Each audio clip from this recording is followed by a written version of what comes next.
የጌታችን የመድኃኒታችን የኢየሱስ ክርስቶስ ወንጌል ቅዱስ ዮሐንስ እንደሰበከው ምዕራፍ 20 ከቁጥር 19 ጀምሮ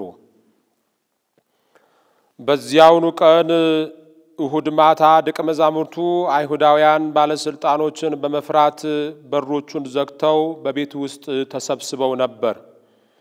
በሮቹ ዘግተው ሳሉ ኢየሱስ ደቀ መዛሙርቱን ወደ ተሰበሰቡበት ቤት ገባ።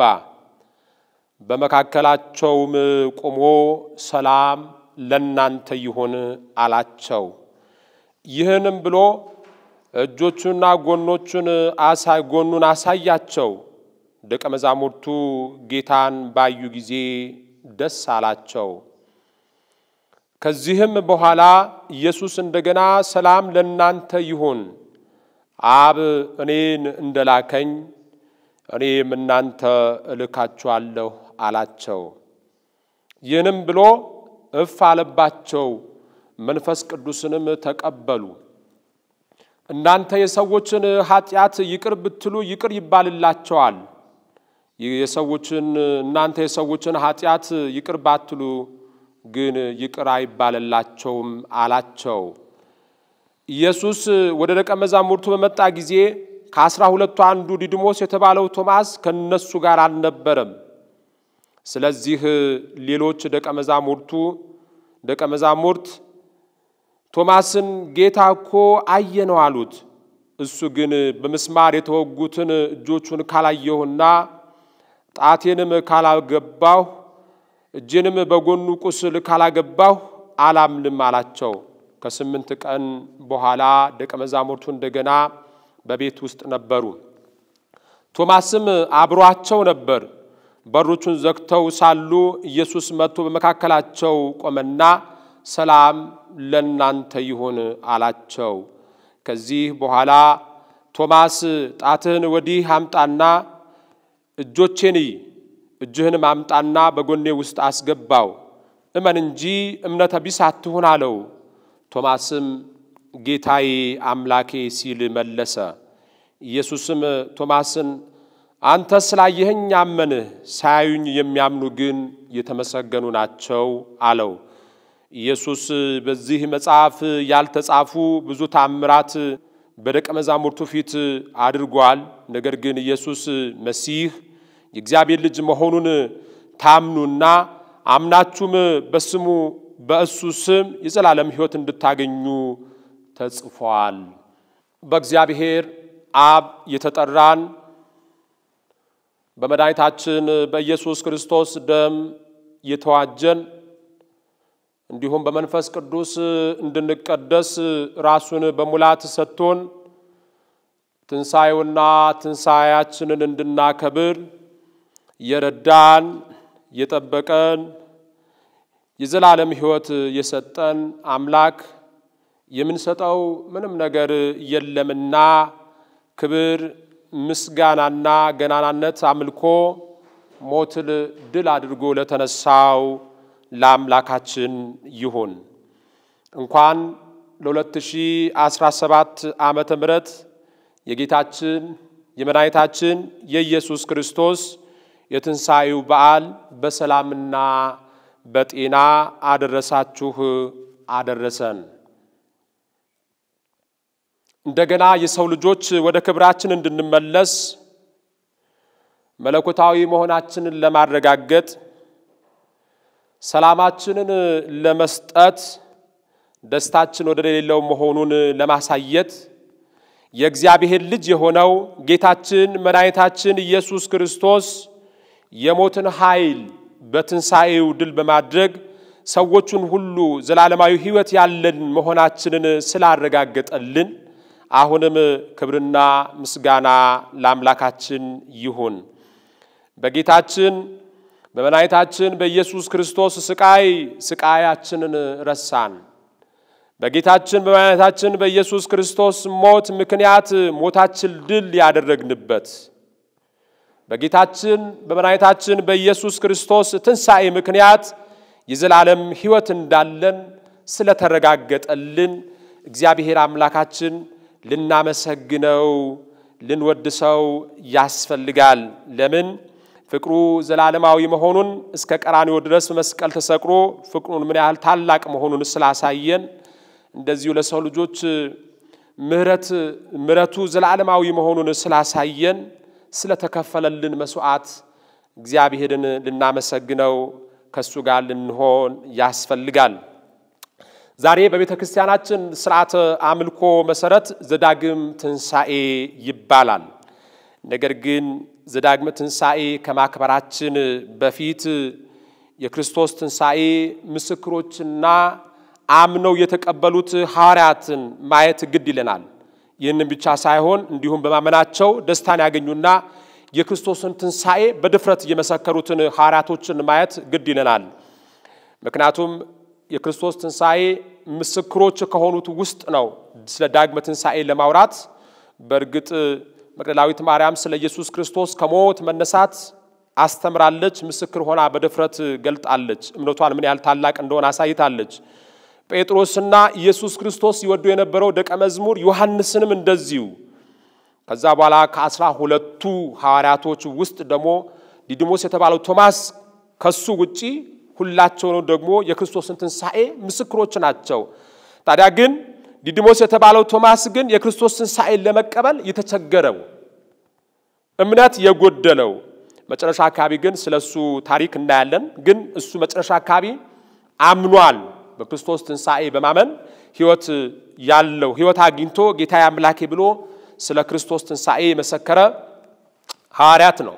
ነገር ግን አንዳንድ ደቀ መዛሙርቱ በተለይም ከ12ቱ አንዳንዶቹ ጌታን እኮ አይተነዋል ብለው ለዲዲሞስ የተባለውን ቶማስ ያለውን ክርስቶስ ከሞት መነሳቱን ይነግሩታል። ነገር ግን ዲዲሞስ የተባለው ቶማስ ግን ምን ይላል? የተወጉት እጆቹና እግሮቹን ካላየው አላምንም ይላቸዋል ለነዚህ ለደቀ መዛሙርቱ ወይም ደግሞ ለ12ቱ ሐዋርያት። ከዚህ በኋላ ከ8 ቀን በኋላ ደቀ መዛሙርት ተሰብስበው በነበሩበት ቤት ውስጥ ቶማስን በነበረበት ቦታ ኢየሱስ ክርስቶስ ይመጣና ሰላም ለእናንተ ይሁን ይላቸዋል። ነገር ግን ይህ ማለት ዳግመ ትንሣኤ ማለት ኢየሱስ ክርስቶስ ሁለተኛ ጊዜ ከሞት ተነስቷል ማለት ሳይሆን ከሞት አይደለም የተነሳው። ነገር ግን ደቀ መዛሙርቱ በነበሩበት ቤት ውስጥ ሁለተኛ ጊዜ ስለተገለጠ ነው። ስለዚህ ስለ ቶማስ ሁለተኛ ጊዜ እሱ ባለበት ቦታ ላይ ስለተገለጠ ዳግመ ትንሣኤ ይባላል። ዳግመ ትንሣኤ ማለት ኢየሱስ ክርስቶስ ትንሣኤውን እናከብራለን እንጂ ሁለተኛ ከሞት መነሳቱን የምናከብረው በዓል አይደለም። ታዲያ ከዚህ በኋላ ኢየሱስ ለቶማስ ጣትህን አምጣና እጆቼን እጅህን አምጣና በጎን ያስገባው እምነት ይኑርህ እንጂ እምነተ ቢስ አትሁን ይለዋል። ከዚህ በኋላ ቶማስም ጌታዬ አምላኬ ብሎ መለሰለት። አንተ ስላየኸኝ አምነሃል፣ ሳያዩኝ የሚያምኑ ግን ብፁዓን ናቸው። ይህን ማለት ኢየሱስ እነዚህ እነ መግደላዊት ማርያም፣ ጴጥሮስና ዮሐንስ አንዳንድ ደቀ ወይም ደግሞ 11 ደቀ መዛሙርቱ ኢየሱስ ክርስቶስ ሳያዩት አምነዋል። ወደ መቃብሩ ቦታ ሄደው የከፈኑን ጨርቅ ብቻ ነው ጉድጓዱ ውስጥ ኢየሱስ ክርስቶስ ትንሣኤውን እንደሌለ አይተው ያመኑና እምነታቸውን ደግሞ በድፍረት የመሰከሩት ናቸው። ስለዚህ እነዚህ ኢየሱስ ክርስቶስ ሳያምኑ የሚያምኑ ሰዎች ምን ናቸው? ብፁዓን መሆናቸውን ደግሞ ኢየሱስ ክርስቶስ ይገልጥለታል። የመጨረሻው ደግሞ ትልቁ ነገር ይህ ነው። ኢየሱስ የእግዚአብሔር ልጅ እንደሆነ ታምኑ ዘንድ አምናችሁም በስሙ የዘላለም ሕይወት ይኖራችሁ ዘንድ ይህንን ነገር ስለናንተ ተጽፏል። የመጨረሻው ይህ ነው። ኢየሱስ የእግዚአብሔር ልጅ እንደሆነ ታምኑ ዘንድ አምናችሁ በስሙ የዘላለም ሕይወት ይኖራችሁ ዘንድ ስለናንተ ተጽፏል። ስለዚህ ዋናው ርዕሳችን እዚህ ጋር ነው። የትምህርታችን ዋናው ርዕስ ይህ ነው። በጌታችን በመድኃኒታችን በኢየሱስ ክርስቶስ ትንሣኤ በማመን የሚገኝ የዘላለም ሕይወት። በጌታችን በመድኃኒታችን በኢየሱስ ክርስቶስ ትንሣኤ በማመን የሚገኝ የዘላለም ሕይወት። ምክንያቱም ይህ መጨረሻ አካባቢ ያለው ነው። ኢየሱስ ክርስቶስ የእግዚአብሔር ልጅ እንደሆነ ታምኑ ዘንድ አምናችሁ በስሙ የዘላለም ሕይወት ይኖራችሁ ዘንድ ይህንን መልእክት ስለናንተ ተጽፏል። ታዲያ ክርስቲያኖች ሁላችንም ሶስት ነገሮች ከኢየሱስ ክርስቶስ እንካፈላለን። የክርስቶስ መከራና ስቃይ እንካፈላለን፣ የክርስቶስ ሞቱን እንካፈላለን፣ የክርስቶስ ትንሣኤውን እንካፈላለን። እነዚህ ሶስቱ ነገሮች ኢየሱስ ክርስቶስ ለሰው ልጆች ደህንነት ማድረጉ አምነን ስንቀበል ብቻ ነው የዘላለም ሕይወት ሊኖረን የሚችለው። ኢየሱስ ለኔ ብሎ እንደተሰቃየ ኢየሱስ ለኔ ብሎ እንደሞተ ኢየሱስ ለኔ ብሎ ከሞት እንደተነሳ የሚያምን ሰው የዘላለም ሕይወት አለው ለዚህም ነው የቶማስን ሕይወት በመንመለከትበት ጊዜ በክርስቶስ ትንሣኤ ከማመኑ በፊት የነበረበት ሁኔታ ስናይ ተጠራጣሪ ነበረ በትክክል ኢየሱስ ክርስቶስ እጆቹና ጎኖቹን የተወጉት እግሮቹን ካላየሁ አላምንም ነበር ያለው ስለዚህ በችግር ውስጥ ነበረ ግራ ተጋብቶ በማመንና ባለማመን ውስጥ ነበረ የእምነት አይን ጎሎት ነበረ እግዚአብሔርን ማየት አልቻለም ነበር ቶማስ ስለዚህ እምነት ይኑርህ እንጂ እምነት ቢሳቱን በማለት ኢየሱስ ክርስቶስ ሲኮነው እናያለን ታዲያ እምነት ማለት ብቸኛ ክርስቶስ የምናገኝበት መንገድ ነው ከክርስቶስ ጋር የምንገናኝበት ትልቁ መንገዳችንን እምነት ነው እምነት ምላሽን የምንሰጥበት መሳሪያችን ማለት ነው እምነት ብቸኛ የዘላለም ሕይወት የምናገኝበት መንገድ ነው ስለዚህ በኢየሱስ ክርስቶስ ትንሣኤ የማያምን ሰው እግዚአብሔርን ማየት አይችልም በኢየሱስ ክርስቶስ ትንሣኤ የማያምን ሰው ወዴት እንደሚሄድ አያውቅም በኢየሱስ ክርስቶስ ትንሣኤ የማያምን ሰው ትንሣኤውን ሊያረጋግጥ አይችልም ይህ ነው ስለዚህ የቶማስ የመጨረሻው ሕይወቱ መጨረሻ ላይ አምኖ እምነት ስለነበረው ዳነ እንጂ ስለ እምነቱ መሰከረ እንጂ እምነት ስላልነበረው ክርስቶስን ሊያይ አልቻለም ነበር በኢየሱስ ክርስቶስ ትንሣኤ ስላላመነ በጨለማ ውስጥ ነበር ወዴት መሄድ እንዳለበት አያውቅም ነበር መጨረሻ አካባቢ ግን ክርስቶስ ከተገለጠለት በኋላ እምነቱን ይገልጣል ጌታዬ አምላኬ ብሎ ይገልጣል ስለዚህ የእምነት አይን ሲመጣለት ያኔ አይኑን ይገልጣል ነገር ግን በጌታችን በኢየሱስ ክርስቶስ ትንሣኤ በማመን የሚገኝ ዘላለማዊ የመሆንን ዋስትና ነው የሞት ኃይል ማሸነፍን ነው ምድራዊና ሰማያዊ ደስታን ማግኘት ነው ሰላማችንን ማረጋገጥ ነው ክርስትናችን ደግሞ ዋጋ እንዳለው ማሳየት ነው ለዚህም ነው ሐዋርያው ጳውሎስ የመጀመሪያው ሐዋርያው ጳውሎስ መልእክት ወደ ቆሮንቶስ ሰዎች ምዕራፍ 15 ላይ ሲናገር እንዲህ ይላል ክርስቶስ ከሞት ባይነሳ ኑሮ ትንሣኤያችንን ዋጋ አይኖረውም ነበር ትንሣኤያችን እውነተኛ መሆኑን ለማረጋገጥ ክርስቶስ ከሞት ተነስቶ ትንሣኤያችንን አረጋገጠልን ይህ ትልቅ መልእክት ነው የምናደርጋቸው ስራዎቻችን በሙሉ ዋጋ የሚኖራቸው ትንሣኤ እንዳለ ከትንሣኤ በኋላ ሕይወት እንዳለ ስለምናምን ነው ክርስቲያኖች ስለዚህ ትንሣኤ ማለት ለኛ ለክርስቲያኖች ዋናው መሰረታዊ የሆነ ጉዳይ ነው ሰዎች አስራታቸው የሚሰጡት ሰዎች መጽዋዕትን የሚሰጡት ሰዎች መልካም ነገር የሚያደርጉት ምንድነው ከትንሣኤ በኋላ የዘላለም ሕይወት እንዳለ ስለምናምን ነው ትንሣኤ ባይኖር ምንም ነገር ሊኖር አይችልም ስለዚህ የክርስቲያኖች ዋናው መሰረታችን ደግሞ ምንድነው ትንሣኤ ነው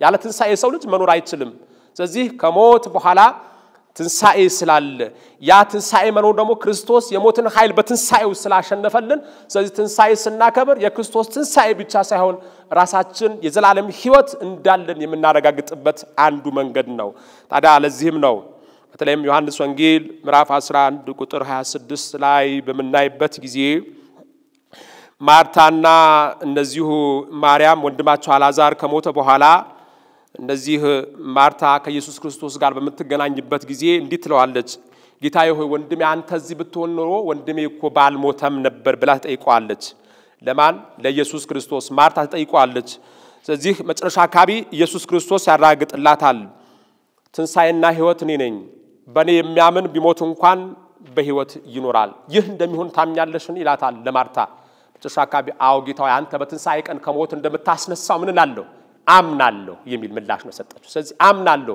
ከሞት በኋላ ትንሣኤ እንዳለ አቃለሁ የሚል ነው የሰጠችው ታዲያ በኢየሱስ ክርስቶስ ትንሣኤ የሚያምን ሰው ሁሉ ጊዜ ሶስት ነገሮችን ይዞ ሊሄድ ያስፈልጋል አንድ ነገር ብቻ አይደለም ሶስት ነገሮችን ይዘን ለዚህ ኢየሱስ ክርስቶስ በተለይም አሁን ባነበብነው መጽሐፍ ቅዱስ ክፍል ሶስት ነገሮች ያስገነዝባቸዋል መላክን ይነግራቸዋል ደቀ መዛሙርቱ ወይም ደግሞ ሐዋርያቶችን ከመረጠ በኋላ ትንሣኤውን እንዲያውጁ ይነግራቸዋል ስለ ትንሣኤው ታላቅነት የማዳን ኃይሉ ያደረገው ድንቅ ነገር ስለዚህ ክርስቲያኖች በሙሉ ድንቅ ነገሮቻችን ልናውጅ ይገባል ሌላው በመንፈስ ቅዱስ ይሞላሉ የተመረጡት እነዚህ ሐዋርያቶች ምንላቸው ወይም ደግሞ ደቀ መዛሙርቱ ሐዋርያቶች በመንፈስ ቅዱስ ይሞላሉ ስለዚህ ይህ መንፈስ ቅዱስ ማለት ደግሞ ምንድነው በድፍረት የክርስቶስን ኃይል የክርስቶስን የማዳኑ ሥራ ማወጅ እንዲችሉ የሚያደርግ መንፈስ ይሰጣቸዋል ለነዚህ በመጨረሻ ደግሞ የሰዎችን ኃጢአት ይቅር በማለት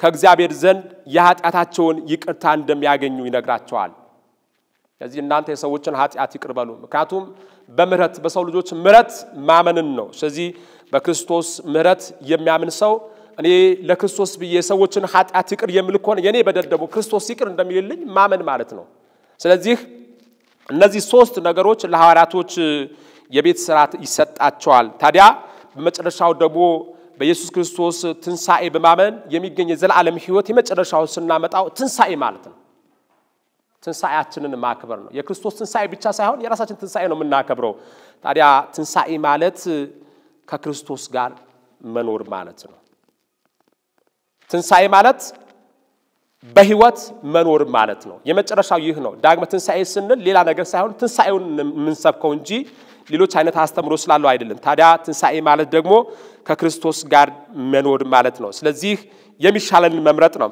በትንሳኤው በማመን ህይወት የምናገኝበት በትንሳኤው በማመን ትንሳኤያችንን የምናረጋግጥበት በትንሳኤው በማመን ፍርሃትን የምናስወግድበት በትንሳኤው ለደቀ መዛሙርቱ ሰላም ለእናንተ ይሁን እንዳላቸው በዚህ መጽሐፍ ቅዱስ ላይ 3 ጊዜ ነው ለደቀ መዛሙርቱ ሰላም ለእናንተ ይሁን ሰላሙን ያረጋግጠላቸው ታዲያ ከትንሳኤው እነዚህ ነገሮች እናገኛለን የመጀመሪያው ደስታ ነው ሐዋርያቶች ኢየሱስ ክርስቶስ ካገኙት በኋላ ከተገለጠላቸው በኋላ ደስታቸው ወደር አልነበረው ስለዚህ ከትንሳኤው 3 ነገሮች የመጀመሪያው ደስታ ነው የምናገኘው ስለዚህ የሰው ልጆች እንደማንሞት ደስታችን ነው ወይም ደግሞ ትንሳኤያችን ነው የምናከብረው ሁለተኛው ሰላማችን ነው ከትንሳኤው የምናከብረው ይህ ሰላም ደግሞ ዓለም እንደሚሰጠው ሰላም ሳይሆን በመድራችን ሁሉ በቤታችን ሁሉ በህይወታችን ሁሉ የምናገኘው ሰላም ምን ያህል ታላቅ መሆኑን የምናየው ነው ሶስተኛው ደግሞ ያገኘነው ሰላም ያገኘነው ደስታ ደግሞ ምስክሮችን